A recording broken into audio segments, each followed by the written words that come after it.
नवीन नवीन guideline द्यायला पाहिजे. आता जे बोलत होतं दिदी यांच्याबरोबर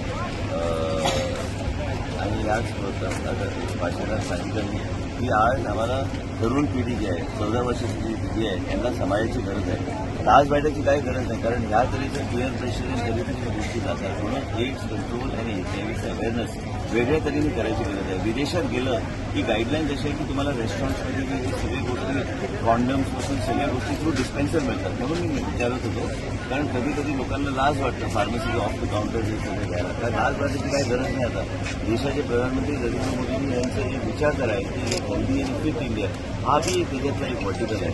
मुलांना योग्य तऱ्हेचे गायडन्स म्हणून आम्ही आता ऑफर केलेलं की पुढच्या वर्षीची नॅशनल युनिटी हे नॅशनल रेड रन गोव्यामध्ये ठेवा.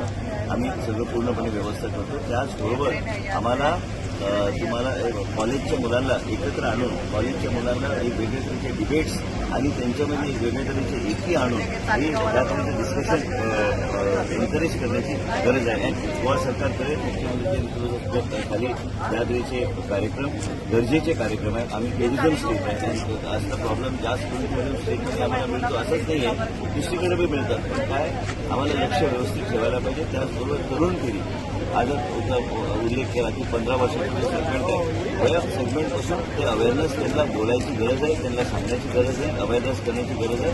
आणि एक हेल्दी सोसायटी, फिट सोसायटी आणि हेल्दी माइंड तयार करण्यासाठी हे सगळी गोष्टी करायची गरज आहे.